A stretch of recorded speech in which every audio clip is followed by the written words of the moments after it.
अमेरिकी राष्ट्रपति Donald Trump के फैसले से हड़कंप मचा हुआ है। ट्रंप ने रूस के पास अमेरिकी परमाणु पनडुब्बियां तैनात की। रूस के पूर्व राष्ट्रपति दिमित्री मेदवेदेव के बयानों से बौखलाए ट्रंप का बहुत बड़ा यह फैसला है, जिसके बाद यह कहा जा रहा है कि दुनिया भर में इससे तनाव बढ़ जाएगा।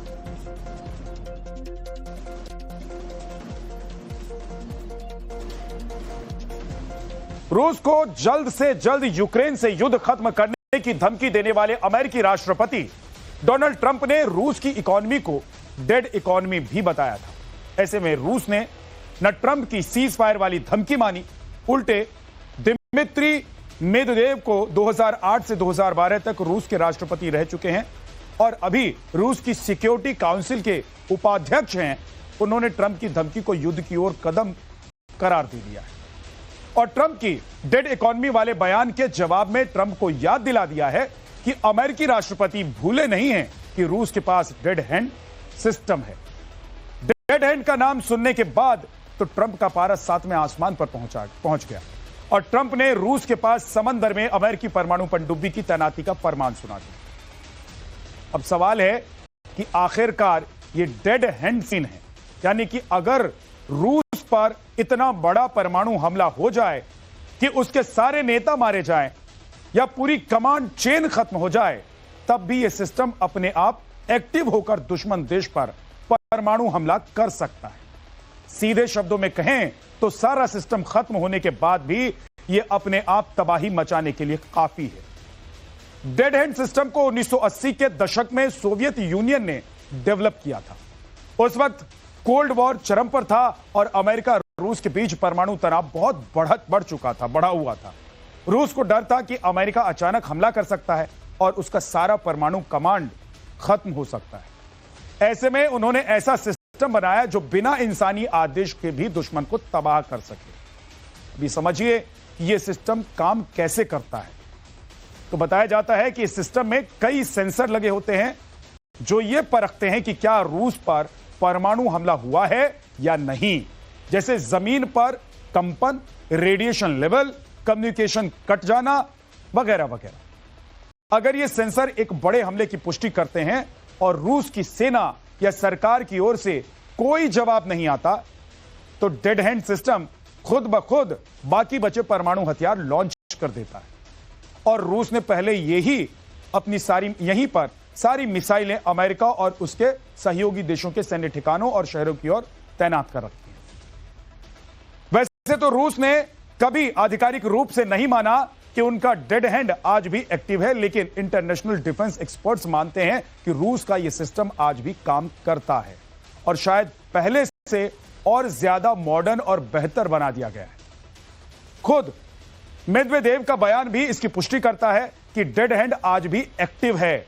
कई रिपोर्ट्स में तो यहां तक दावा किया गया है कि अब इसे एआई यानी कि आर्टिफिशियल इंटेलिजेंस और सैटेलाइट डेटा से भी जोड़ा जा चुका है।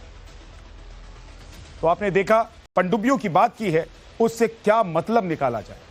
क्या ये परमाणु हथियारों से लैस पनडुब्बियां हैं या परमाणु शक्ति से चलने वाली पनडुब्बियां? हालांकि अमेरिका की ओहियो क्लास पनडुब्बियां जो परमाणु शक्ति से चलती होती हैं, वो ट्राइडेंट सेकेंड D5 बैलिस्टिक मिसाइलों को ले जाने में सक्षम है और ये मिसाइलें कई परमाणु हथियारों को ले जा सकती हैं। अमेरिका के पास ऐसी 14 पनडुब्बियां हैं जिनमें से 8 से 10 किसी भी समय तैनात रहती हैं। डिफेंस एक्सपर्ट्स का दावा है कि अमेरिकी परमाणु पनडुब्बियां हमेशा रूस को निशाना बनाने की स्थिति में ही तैनात रहती हैं। इसलिए ट्रंप का यह कदम सैन्य रूप से देखा जाए तो नया नहीं कहा जा सकता। कुछ एक्सपर्ट्स इसलिए इसे ट्रंप का एक तरीके का तनाव बढ़ाने वाला बयान मान रहे हैं, क्योंकि कुछ एक्सपर्ट्स को लगता है कि यह गैर जिम्मेदाराना कदम भी है, क्योंकि परमाणु हथियारों के बारे में सार्वजनिक रूप से ऐसी बातें करना जोखिम भरा हो सकता है। इसके साथ ही एक अहम फैक्ट यह भी है कि अमेरिकी पनडुब्बियां हमेशा रूस को निशाना बनाने ग्लोबल फायर पावर 2025 के मुताबिक अमेरिकी नेवी के पास 68 सबमरीन्स हैं, लेकिन रूस के पास भी 63 से 64 सबमरीन्स हैं, जिसमें से 11 बोरई क्लास की बैलिस्टिक मिसाइल परमाणु पनडुब्बियां हैं और यासेन क्लास की 40 अटैक न्यूक्लियर सबमरीन्स हैं। वैसे एयरक्राफ्ट कैरियर के मामले में अमेरिका कहीं आगे है। अमेरिका के पास 11 न्यूक्लियर पावर्ड विमान वाहक पोत जैसे कि यूएसएस जेराल्ड आर फोर्ड है, जो दुनिया में सबसे उन्नत और शक्तिशाली माना जाता है। वहीं रूस के पास अभी सिर्फ एक ही एक्टिव एयरक्राफ्ट कैरियर है, जिसका नाम है एडमिरल कुजनेत्सोव। जहां तक परमाणु क्षमता की बात है तो अमेरिका के पास 5,943 परमाणु हथियार हैं, जिनमें 1600 तैनात हैं, और रूस के पास 5,977 परमाणु हथियार हैं, और इसके भी 1600 परमाणु हथियार तैनात हैं। लेकिन मॉडर्न टेक्नोलॉजी के मामले में अमेरिका रूस से कहीं आगे है। और वैसे भी यूक्रेन युद्ध की वजह से रूस नौसेना को काफी नुकसान उठाना पड़ रहा है, और आपने कई बार देखा और सुना होगा खबरों में कि रूस की जो शक्ति है वो कम हो गई है, चाहे वो आर्थिक आधार पर देखे। ओरेशनिक मिसाइल आवाज की रफ्तार से भी 11 गुना तेजी से ट्रैवल करता है, और बताया जाता है कि 13,500 किलोमीटर प्रति घंटे की रफ्तार से यह अपने टारगेट की तरफ उड़ान भरती है। इसकी स्पीड का अंदाजा आप इस बात से भी लगा सकते हैं कि महज 19 मिनट में यह रूस से लंदन पहुंच सकती है, और 15 मिनट में फ्रांस के भीतर किसी भी टारगेट को भेद सकती है। पोलैंड के भीतर किसी भी टारगेट को तबाह करने में इसे सिर्फ 8 मिनट का वक्त लगता है। ओरेशनिक मिसाइल की रेंज भी बहुत ज्यादा है, 5,000 किलोमीटर से अधिक दूरी तक मार करने में यह मिसाइल सक्षम है। यानी यह इंटरकॉन्टिनेंटल बैलिस्टिक मिसाइल है। ओरेशनिक मिसाइल पर न्यूक्लियर वॉरहेड भी तैनात किया जा सकता है, इसीलिए इसे सबसे खतरनाक हथियार माना जाता है। सबसे खतरनाक मिसाइल यह है, याद होगा कि रूसी सैनिक जब यूक्रेन में घुसे थे युद्ध के स्टार्टिंग में, यूक्रेन और रूस युद्ध के बीच, तो बेलारूस के रास्ते ही घुसे थे, उसी बॉर्डर से घुसे थे जहां से बेलारूस और यूक्रेन का बॉर्डर साझा होता है, जिससे आसानी होती है, यानी कि संसाधन कम खर्च होता है रूस का, और ज्यादा तेजी से यूक्रेन के अंदर घुसकर रूस ने अटैक किया था। हालांकि वो अटैक विफल हो गया था, रूस कामयाब नहीं हो पाया था, लेकिन रूसी मिसाइलें और विमान यूक्रेन के टारगेट तक तेजी से पहुंच सकती हैं अगर यहां पर मिसाइल तैनात की जाती है। और आज भी रूस और यूक्रेन युद्ध के बीच बेलारूस में बड़ी संख्या में अपने हथियारों, अपने सैनिकों को रूस ने तैनात कर रखा है।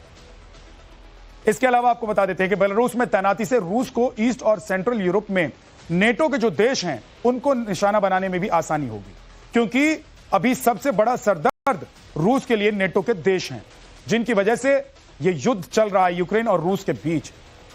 वैसे भी पुतिन ने पहले ही पश्चिमी देशों को चेतावनी दी हुई है कि अगर नेटो के सहयोगी देश यूक्रेन को लंबी दूरी की मिसाइलों से रूस के अंदर हमला करने की इजाजत देंगे तो रूस यूक्रेन के नेटो सहयोगियों के खिलाफ ओरेशनिक मिसाइल का इस्तेमाल कर सकता है।